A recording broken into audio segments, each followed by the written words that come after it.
Today on Locked On Red Wings, Alexandre Doucet shines as the Red Wings sweep the Dallas Stars in the prospect games.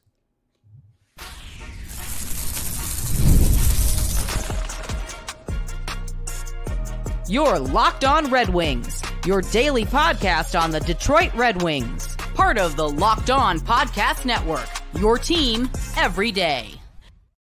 Welcome back to the Locked On Red Wings podcast. We are your hosts, Brian Fisher and Scotty Bentley. Scotty's also the host over at Locked On Tigers, as well as a freelance journalist for the Detroit News. And we finally, Scotty, oh my God, it's just prospects games, but it's hockey to talk about after a long summer of creating our own content. God forbid we have to make up our own content. We finally have hockey again to talk about, and it might just be the prospect games, but I'm thrilled to have it, and even more thrilled that it was a series sweep, so to speak, of the Dallas Stars. Yeah, man. We do this every year. Every game, the prospect tournament games, whatever it is, comes along, and that's our first little okay, we're like getting close to being back. Like we really are almost back. This is always kind of it's watched by a lot of the fan base because it is the first kind of stepping stone to the regular season coming back. It is the first kind of sign that hockey is almost back. So really fun weekend. A lot of good hockey being played by the boys as well, which helps. A lot of fun players to talk about. 2 wins, like you said, and most importantly, just Red Wings hockey on the ice, baby. Yeah, absolutely. And it's a perfect way. The prospect games bringing us kind of back, giving us our first taste of hockey is a really convenient way to transition us back to 5 days a week, as we are now 5 days a week again until next July, maybe August. It was August this year, so it might be August again. So we are 5 days a week again until August of 2025. So get ready, because you're going to get a lot more of us on your feed. We're so back. And we are so back. Scotty, gotta let the people know that today's episode is brought to you by FanDuel. For now through September 22nd, all FanDuel customers can bet $5 and get a free 3-week trial of NFL Sunday Ticket from YouTube and YouTube TV. Visit FanDuel.com today to get started. Also want to thank you guys for making Locked On Red Wings your first listen every day. We are free and available wherever you get your podcasts and, of course, on YouTube. Scotty, normally when we do these game recaps, we talk and we do like difference maker for each individual game, and then we talk about the notable performers. But I think because these two games were played so close to each other, and I feel like the notable performers are all kind of the same in back-to-back games, let's just do one key difference maker in the back-to-back wins, 5-1 on Saturday, 3-2 on Sunday for this weekend. Who do you have for key difference maker? There's a few guys that had really good weekends that I think are certainly in that mix. But I think if you had to pick one guy to just who was the biggest and most impactful player on the ice between both games combined, I think it's pretty clearly Doucet, man. That was an inspiring weekend performance from him. Had goals in both games.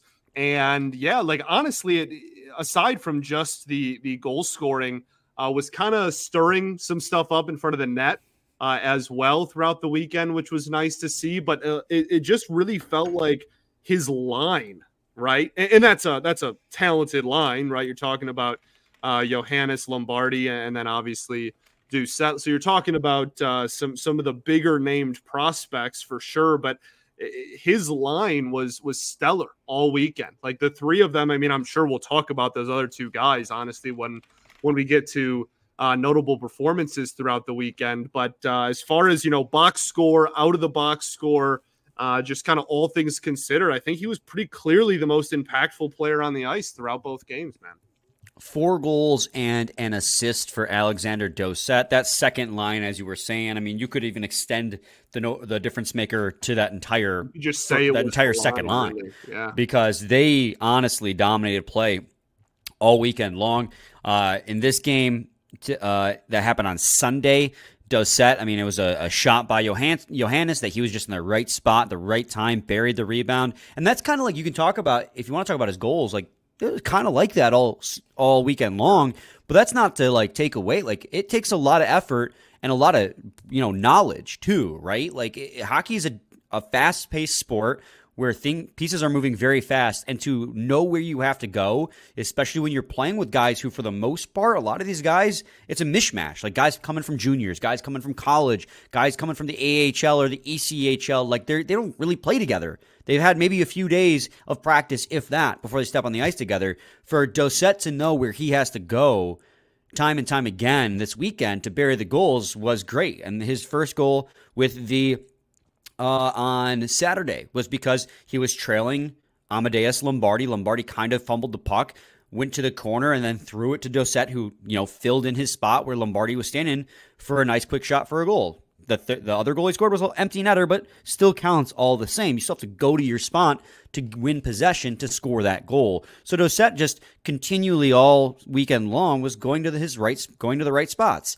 And I mean, this is a guy, like, remember when they signed him last year to an entry-level contract. He's 22 years old. They signed him straight out of the QMJHL with the Halifax Mooseheads, where he put up 62 points in 36 games with the Mooseheads last year, which the QMJHL is a high offense league, so you see a lot of those guys over a point per game. Not like every guy, but I think he scored like a hat trick immediately, too, and like he had a Red Wings hat on his helmet on the bench. Yeah. I don't know if you remember that. So like he's been he was like a shocking signing last year that immediately kind of caught the eye of Red Wings fans, and he caught my eye again this weekend. So he's a little bit of a dark horse candidate as a Red Wings prospect, and it was nice to see.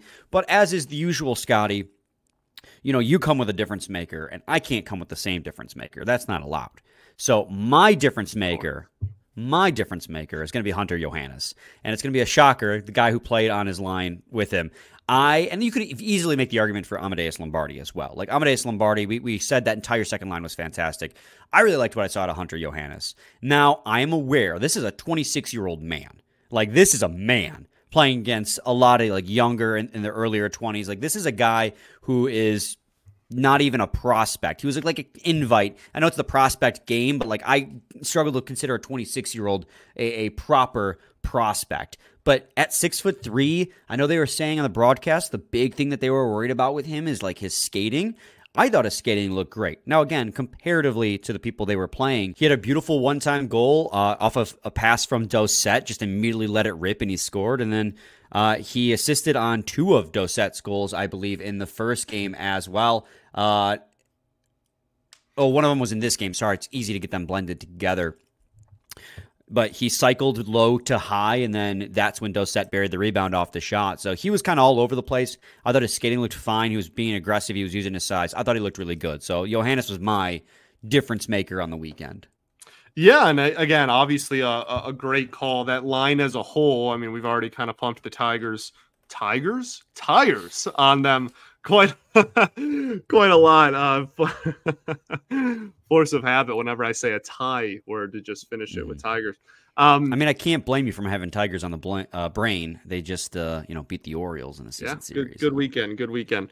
But yeah, I think we already talked about that line a lot, but I think that those two were certainly some stars of the show. But then, I mean, if we want to just finish it out, we can transition. We'll get to a break here, but after that, we're going to go to notable performances. I think Lombardi is a pretty notable performance from the weekend, right? Believe it or not. Yeah, I think Lombardi is the natural next place to go, and we'll talk about that in segment 2 of Lockdown Red Wings, so stay tuned. Got to talk to you guys today about FanDuel. You heard us talk about it. They are America's #1 sportsbook.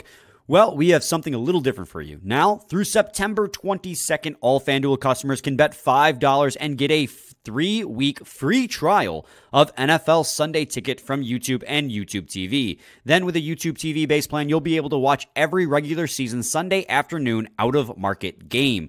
All you need to do is All you need is a Google account and a current form of payment, and you can cancel anytime. Just visit FanDuel.com to download America's #1 sportsbook.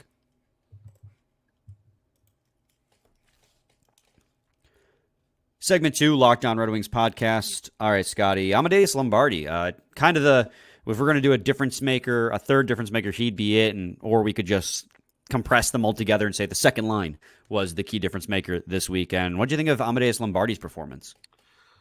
Yeah, I mean, obviously phenomenal. I think that the biggest thing that stood out, to just veer away from just saying, oh yeah, they all looked great over and over again. Like the thing that stood out about Lombardi specifically was, I think, the skating, right? Like when he was just absolutely setting the world on fire. In where was that? Was he in Flint when he was doing that? That was that the one of the things that jumped out in all of those clips and in all of those games was just how much better of a skater he was than everybody at that level. And then when he got moved up, it kind of subsided, and obviously he wasn't going to maintain the crazy level of production he was at there, but it kind of slipped because people caught up to him and he was at a better level with better hockey players and faster skaters. And so I think the biggest thing for me in this game was not necessarily even the speed, just like the skating confidence that he has. Like, as weird as that sounds, right? Like, I just think he really possessed the puck well. He had one bad turnover on Saturday's game, now that I think about it. But I think that he, skated with some intent. And I think that was really the biggest and most impressive thing for me was, it was kind of one of the bigger reasons why that line was able to go, was because he was, high motor and kind of skating really well and making his presence felt all over the ice. So I really liked what I saw from him, and I'm hoping that can translate into presumably Grand Rapids this year. Yeah, I mean, this is a guy who played at the AHL level all season long. He played professional level hockey for the first time in his career. He scored 26 points in 70 games, which only 5 goals. I know that might sound like a disappointment to people who had been following him since the Flint days when he had 102 points, and we're expecting him to do that at the same time. But he's 5'10", 165 pounds. Like, then now playing in the second toughest league in the world. So I look at that 26 points as a pretty impressive first year in the NHL, and I thought that experience in the AHL rather, really translated in this weekend. He looked like he was a better player than a lot of the players on the Dallas Stars team. He was really helping, and I mean, his speed is unreal. Like, he looked like he was a stronger version of Amadeus Lombardi that we saw last year, and that's something that I wanted to see. He's a 4th-round pick, so, like, I understand the expectation for a guy his size, taken where he's at, isn't, like, astronomical. I hope he makes it to the NHL one day, because I root for guys like him, guys who have speed and skill, a little bit undersized, to kind of beat the odds to make it to the NHL.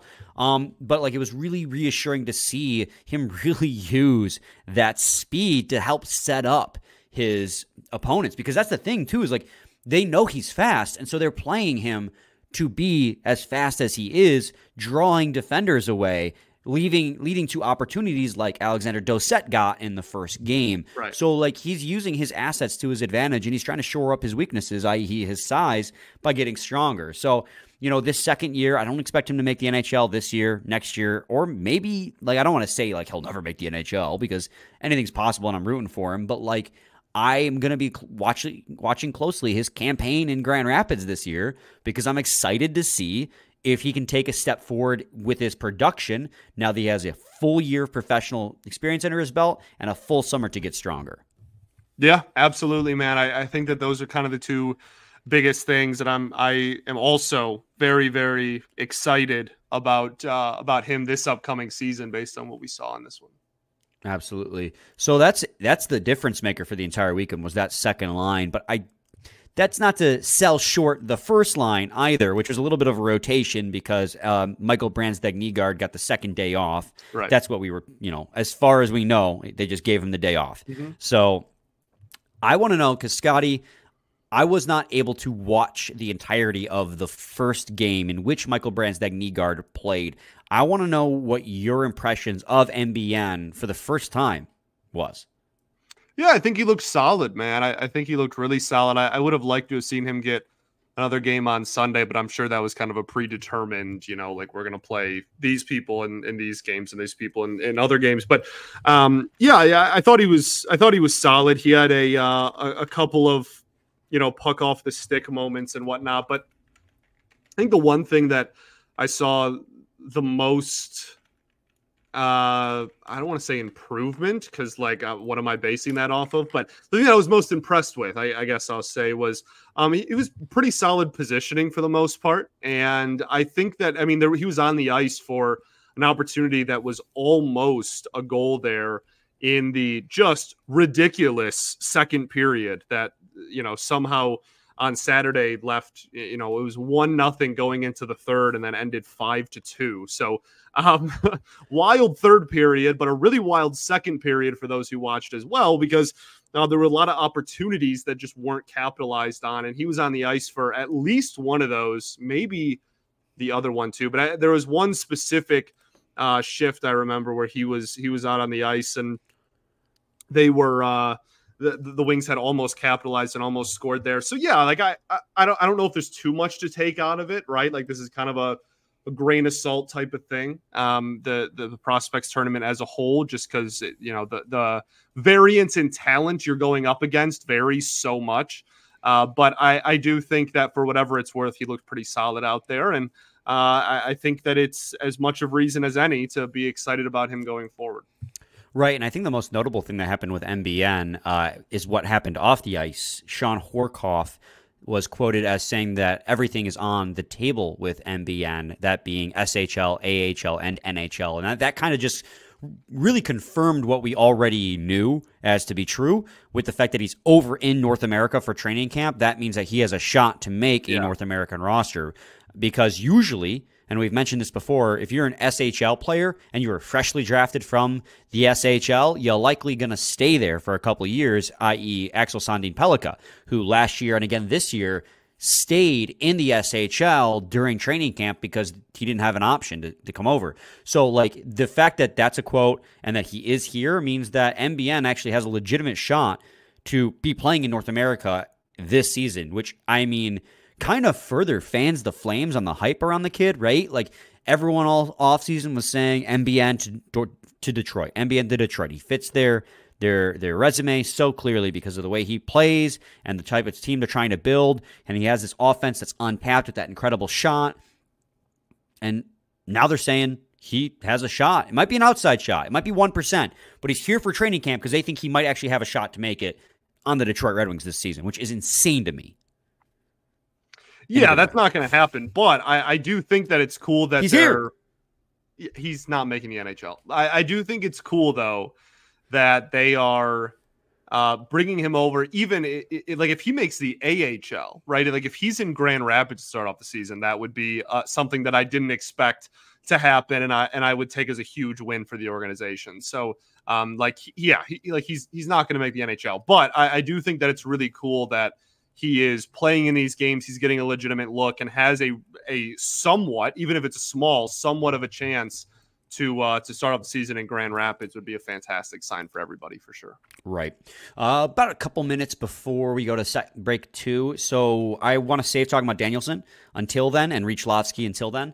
So I'll mention Carter Gylander as being a guy who played really well all weekend long. He wasn't incredibly tested. He only faced 12 shots on Sunday and 18 on Saturday, so a combined 30 shots, only allowed 1 goal. But when he was tested, he looked very sharp. He looked very on top of his game, which is really good to see because the Red Wings' main goalie prospects weren't there this year. So it was Landon Miller, who I believe was a camp invite, and Carter Gylander. I want to keep wanting to say Gylander now because of but Gylander,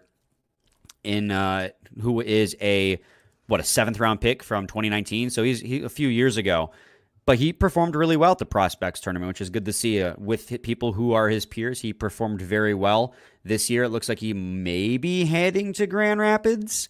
Coming from Colgate, finishing his tenure there. He played 4 years at Colgate, and he put up pretty solid numbers in all 4 years.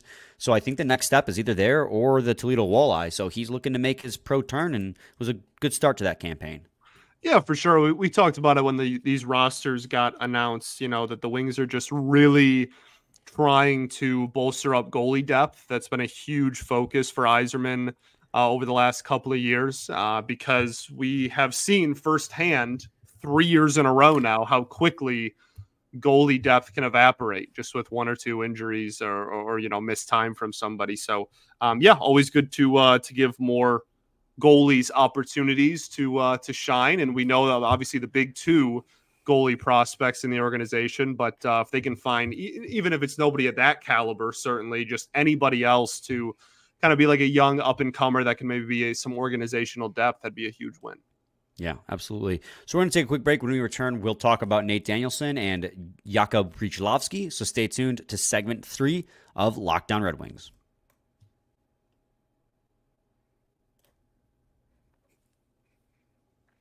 Segment 3, Locked On Red Wings podcast. All right, Scotty, no more wasting time. Nate Danielson, just let's flat out say it. He looked fantastic in both games. I thought he was everywhere, all over the ice. He was part of the big reason why I thought the Red Wings really dominated possession. He made a nice move in this game and just ended up hitting the crossbar or the post as well on the power play. That power play in general just looked great too, with Rychlovsky on it as well. Just a lot of really good puck movement, and then he just couldn't bury it when he made a nice shot off the post. He looked like a guy who was taken in the top 10 in the first round of the NHL entry-level draft. Yeah, man. He looked, I feel like we said the same thing when Edvinsson played in the prospects tournament. It was like, wow, he's like clearly better than everybody else out there. I feel like that was kind of Danielson. And even though, he wasn't our biggest difference maker, or maybe not the biggest point producer from the weekend, just in terms of watching the games and who are the strongest skaters? Who are the guys that look the best out there? I think it's pretty impossible to have that conversation and not mention Nate Danielson. I think, I love that he was first line center, right? Got a ton of opportunities in both of these games. Got a lot of opportunities on Sunday specifically. Yeah, I don't have too much else to add. I thought everything looked great. I thought that he was pretty clearly the best forward on the ice for the Wings, especially in Sunday's game. Yeah, and I mean, it finally came through in the third period where on the power play, he tried to feed across to Emmett Finney. It got deflected, and that's when Rychlovsky sent it over to Finney, who finished it. So he finally got rewarded with an assist. It looked like he was going to get an empty net goal late in the third period, but that got waved off as offsides. Yeah. But, I mean, Nate Danielson, while he didn't impress on the score sheet, he kind of did. When we were sold Nate Danielson, we were told he's a guy who does all the small things right on both sides of the ice. And that is exactly kind of what we saw out of him in this game against the other prospects. And again, because of the status he had as a 9th overall pick last year, he kind of looked like that kind of player. So he was doing everything right on the ice. He was in the corners. He was pursuing the puck. He was playing solid defense. He just wasn't getting rewarded on the score sheet, but who cares about that in the prospects game? I'm looking for guys overall who make the players around him better. And that's what he did every time he stepped on the ice. He made the players around him better. So Nate Danielson, yeah, he was good. Yeah, well, and that's the thing too, right? You mentioned making players around you better. I think one of the other notable performances of the weekend was Emmett Finney, right? I think that is he looked really sharp on Sunday specifically, and I think a large part to that, not to take away from Finney, but I think a large reason for that is because that line as a whole was working, and I think it was working because Danielson is really, really good. So I think that's kind of plays into another point too. Was I was really impressed with Finney, but it was really just the chemistry of that line as a whole, and I think Danielson kind of spearheaded that. Yeah, and Rychlovsky looked really good too on the weekend. And what's interesting too.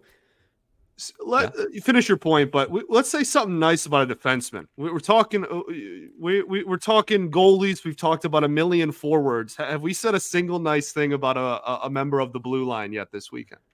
I don't think we have. What do you got? Anything nice to say?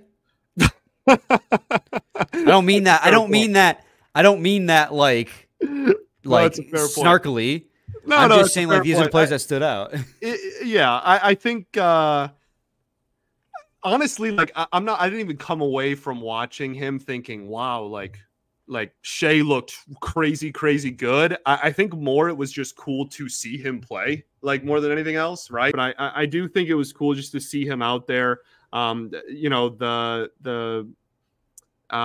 hesitations, not hesitations, that's not the right word. The flaws, that's the word, that have kind of been discussed by guests we've had on, or by just conversations we've had about Bouillon, I thought kind of reared their ugly head at some points in these games. But as a whole, I think it was really just cool to see him. You see the raw talent, you see the athletic ability there. And then like for, whatever it's worth, I thought on what day was it? Sunday, I guess. Blake Smith, I thought actually looked pretty solid too. But that's about all I got, I guess. I guess that's a fair point. If we don't have a ton of great things to say about the defense, then maybe that's why. But it was, just an observation. And it's not that the defense played bad, but they weren't really tested all weekend. Like this is Carter Gylander faced 12 shots, and I know they split the time, right? But like, let's total it up for you. They faced 30 total shots on Sunday, and they faced this point streaks is all messed up. Look, it says they faced 18 total shots, but I don't know if that's necessarily true. It is true. Okay, they faced 18 total shots on Saturday. So, I mean, Dallas didn't really challenge the Detroit Red Wings defense all that much, and a lot of the shots that Dallas had in the second game where they scored, had 30 shots was in the third period, right? They really kind of came into their own in the third period, started pressuring a lot more. So, like, it's not that I thought they were bad, and that's why I'm not mentioning them. They just weren't tested a whole lot, in my opinion. And also, there's like 5, guys who I think 5 of these 6 defensemen aren't even prospects. They're camp invites. Not that that's a bad thing, but none of them really, they weren't guys I was necessarily looking for either. Jacob Rychlovsky, going back to where we started, I mean, this was his first time on a North American sheet of ice, I think, after signing an entry-level contract, late last year, maybe early into the summer. It's hard to remember when that happened. And, I mean, he's 23 years old, so he's not, like, young as far as prospects go, but he's not, like, Hunter Johannes old either. Right. I thought the thing that was most impressive was because one of the things that a lot of these European players struggle with when they come over to North America is transitioning to the smaller sheet of ice, especially when they're a skill type player like Rychlovsky clearly is. And I thought Rychlovsky, had no problems generating offense with his hands or with his speed, his feet, his agility in the offensive zone all weekend long. I mean, it showed up on the score sheet, right? He had a couple of assists too. I think he had a goal as well in the first game. So, like, I thought he looked good. He looks like he deserved that contract. Yeah, not a lot I to agree, say man. there. I agree. I don't have too much else to add. I agree with you. So, that about does it. I'd be more excited to see. I'll be more excited to see Rychlovsky against guys closer to his own age group, right? Because he is a little bit older than some of these guys. Not every guy, right? Like, there's camp invites, plenty of them that are around his age for sure. But some more experienced guys to see how he deals with that. But that's really about it. I thought it was a really successful weekend. We got to see a lot of good out of the guys we wanted to see a lot of good out of, which is very promising to see. There's not really a lot of downsides to what we saw this weekend, which is, again, it doesn't matter. It's the prospect games, but it's still fun to see when your prospects really perform well and theirs don't. You know why it's fun? Because we're so back. We're back. No, we're just back. We're back. It's so back. Right. We're back. We're not so back until preseason or camp. What is training? What is camp? Yeah. Camp starting is so back. Preseason is we're so back. We're so back, and then regular season is like we're actually no kidding, like we're not joking anymore, like we're for real back. No cap, for real. Okay, let's get out of here. We should be golly gee, we are back. That I think was actually an improvement over what you said before. We'll roll with that instead. Scotty, did you say your tagline? I did not. We ball, baby. We ball. We'll be back with a new episode tomorrow because we're back to 5 days a week. Stay tuned. Same time, same place. It's your team every day.